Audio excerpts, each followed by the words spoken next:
podcast show. I'm your host Fahad JobsWala, and I'm student and interview captain at Rehan's Online Academy.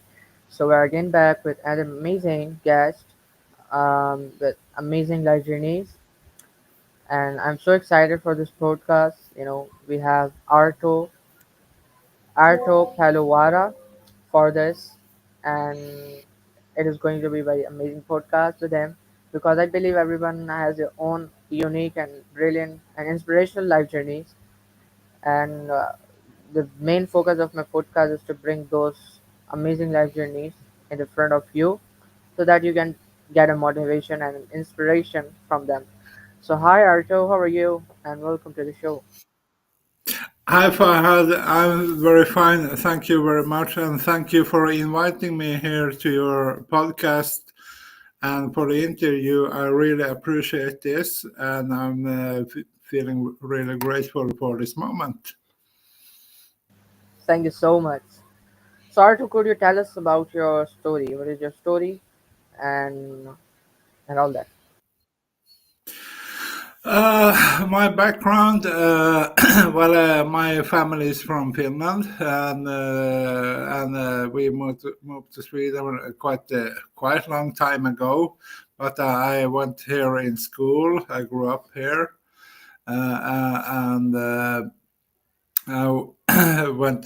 did a high school here, and then the university. Moved around a lot, and ended up in Stockholm, and since I moved to Stockholm around 2007, I started to by gradually become a coach, and now I'm working as a social guide and a coach. Wonderful, Arto. That's really brilliant. So, what inspired you to transition from archaeology to coaching and content creation? Yeah, true. Well, I would say this that archaeology is it's all about the artifacts to guess how a society was formed by the artifacts. But I was somehow more interesting in the on a deeper level. How was people thinking? How was people feeling on a daily life? And somehow on the way when I started to work as a temporary teacher at schools, um, I started to find out that I'm quite good at this. I'm good at help people, to coach people, to guide people on the way. So so that inspired me, and to make this transition from archaeology to to coaching. Wonderful, wonderful, Arto. So, could you tell us when you were a child, what were your interests in and what did you want it to become? Interest. Well, I played a lot of sport, so I wanted to become either a football player or an ice hockey player. But those dreams didn't fall out really. so so yeah, that was my dreams, to become a football or ice hockey player. Amazing. How does your background in prehistoric and medieval archaeology influence your approach to coaching and storytelling? Um,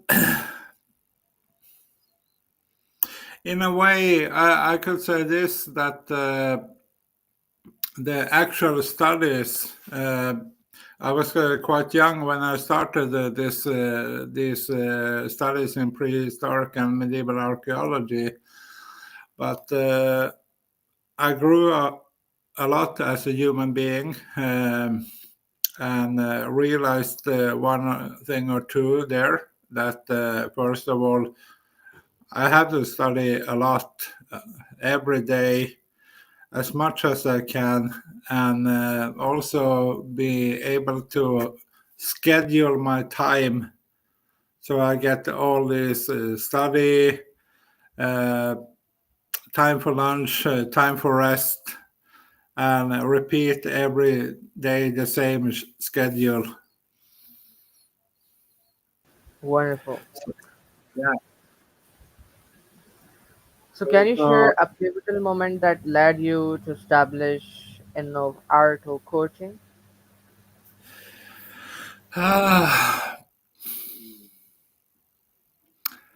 pivotal moment. Yeah, there's been a lot of moments. I mean, I realized that when I started this my own coaching business, it didn't start from a night's idea or like a flashlight. It came from long time ago, small step, gradually. Uh, but a pivotal moment, yeah, I have been thinking of this for some time, and last year, at some point in November, I decided that I would like to start my own coaching business beside my main work. So that moment, I decided for Oh, sure.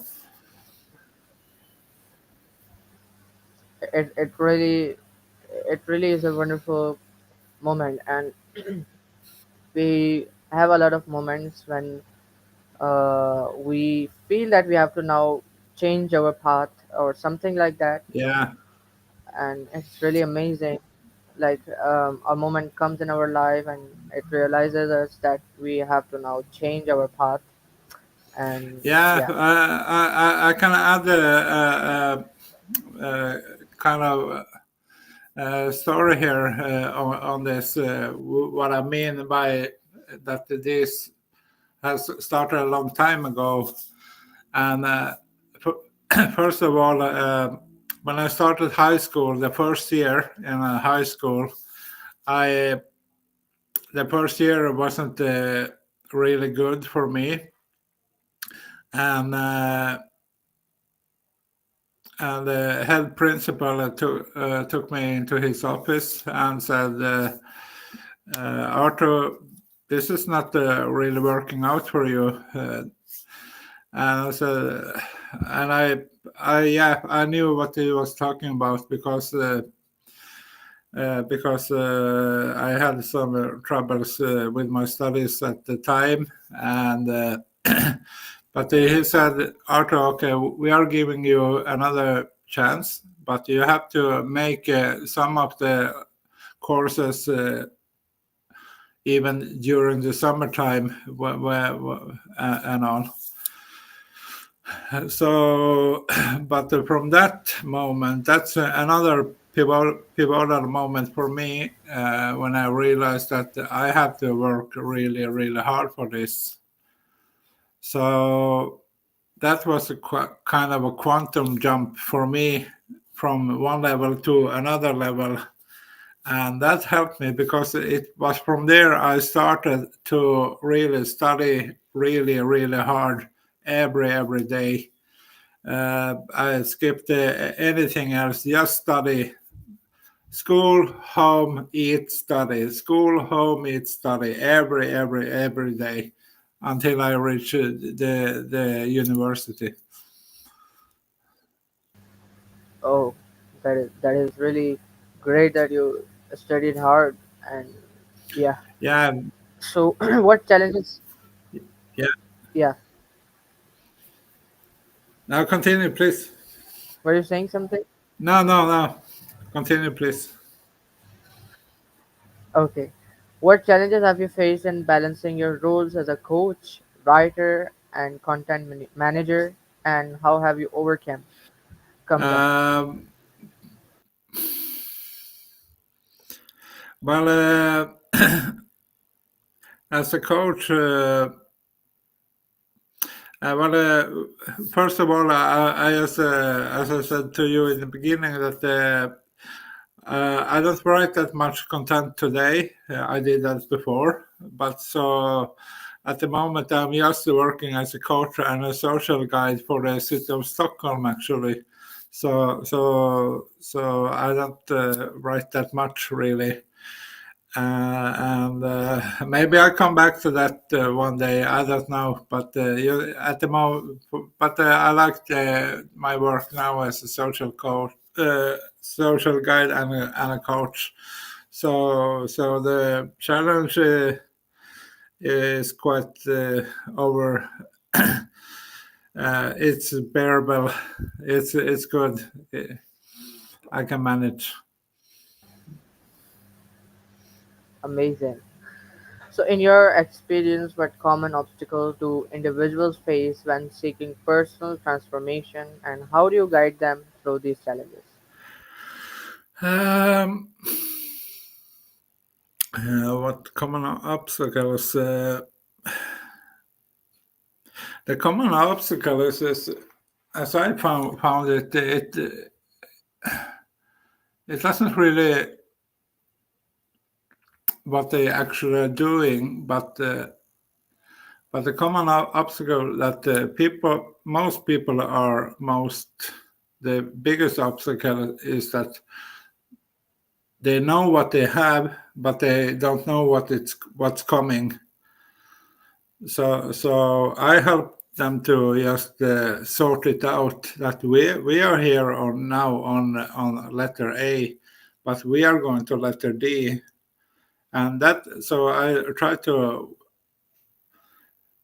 help them to sort out the steps and give them a context where we are. So that's a common way for me to help people sort out the steps, the goals. And I did that as a student coach for the Royal Technology Academy here in Stockholm. It's called KTH. And we said, and I asked the students, what's your goal? Where do you want to go? And where are you now in your studies?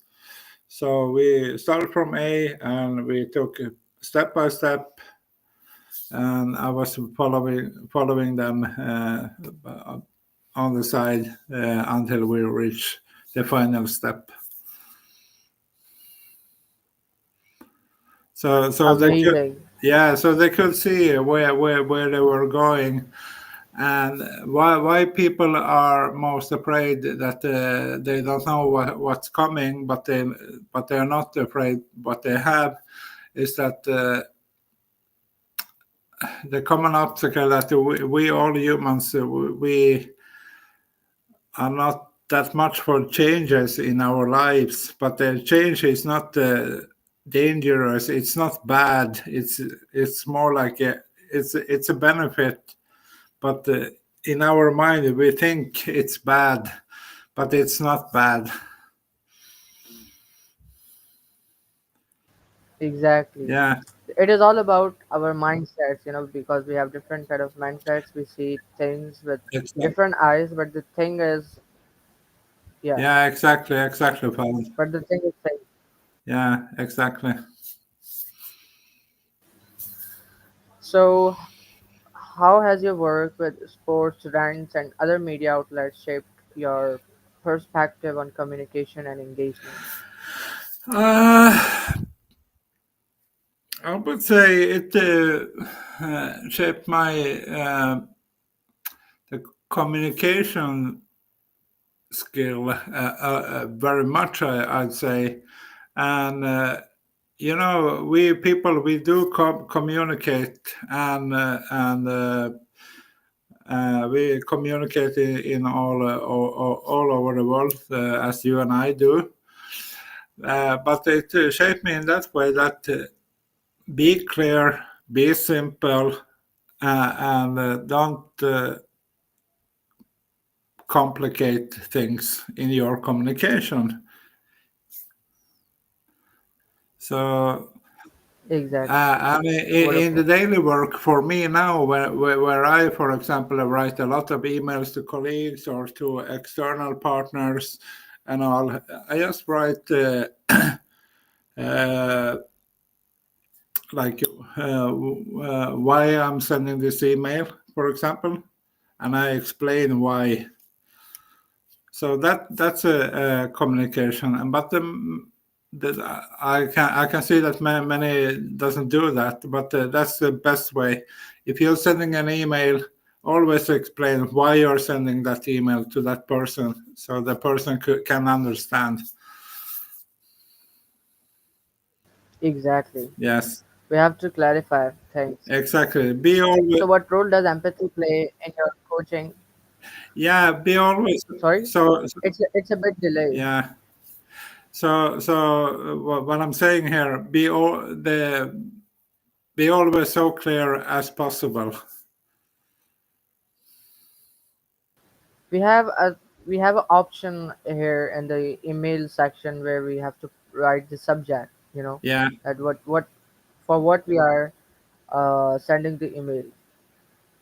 So I would say we don't have this option uh, in every place, like on WhatsApp, other uh, on other apps where we have chat option, but we can clarify what are we trying to say. great, great. So what role does empathy play in your coaching methodology, and how do you cultivate it in your clients?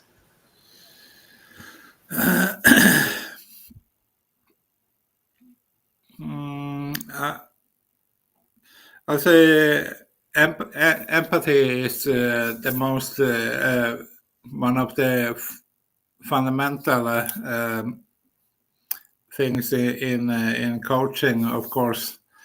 Because if you, because I want to help people, I want to, and and people come to me, for example, with different kind of stories, different kind of problems, and empathy for me is very well. It's the absolute one of the most important things in coaching, because you have to be able to listen to one, and it depends what will really happen. But of course, you it's not about feeling sorry, but feeling with someone. Uh, and let's say, for example, you are coming to me, and because I'm also doing relationship coaching, for example. Just an example here. You're coming to me and say, Arthur, I would like to need some coaching because uh, I had a girlfriend and we broke up, and I'm afraid that I won't find anyone. then I then I said, okay, Fahad, I hear you what you're saying. Sorry, what happened, but could it? And then I asked you a question if you could tell more what you would want, and so on. So we are not being stuck in the past, what happened, but we're always looking forward. But I hear what people are saying, I hear what you are saying, and I feel for you, of course. So empathy is one of the biggest and most important things in the coaching. It's a wonderful point you just brought, that we don't see the past. We always blame we always blame the future, or we don't realize that if if that happened and if that went wrong, so there could be a reason for that. Yeah, yeah, yes. Exactly. So can you discuss a success story from your coaching practice that particularly resonates with you? Um, yeah, I have two stories. So I can make them quite short, but they really stuck in me. and I never forget it. And the first story, um, it was coming from my work. I had a client. She was from the big country Congo in Africa, and she wasn't able to read, and she had never been in school, and she always have been living in a refugee camp in Congo. But so so when she came here,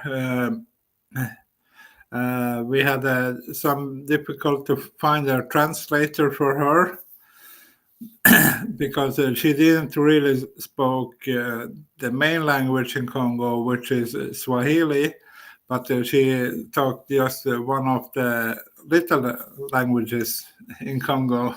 But we found one translator, just one in the whole country Sweden here. And I was thinking in the beginning, wow, how we are going to make this. And she had a child with her as well, 7-year-old child. And but I don't know, it's a miracle because step by step, day by day, and and we did all the things we had to do, and I helped her into the society to help her learn the language and all. And I met her for after we conclude our meetings and all our contact, and 1 year, 1.5 year about after we concluded our connection, I met her in the city, and she could find everywhere. She had started learning.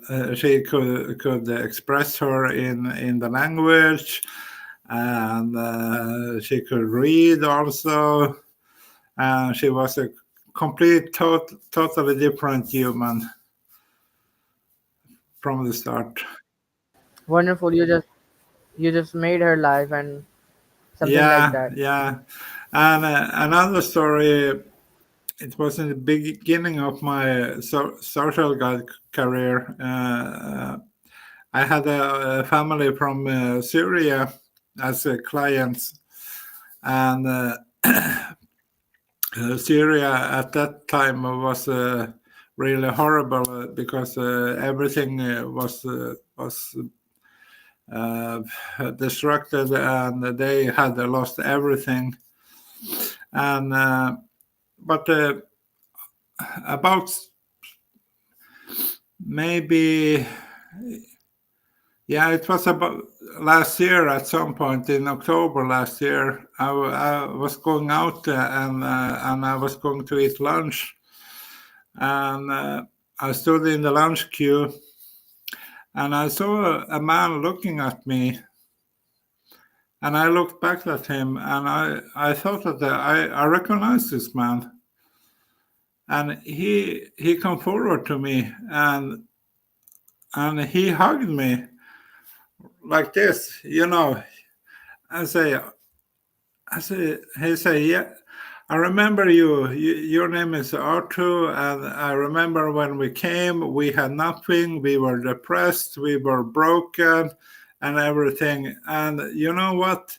Today he showed me. Today he has a transport business, and he and his family has a house and all. So that was so amazing. I felt so happy for him that from coming here with nothing, absolutely nothing, to build an own business like that.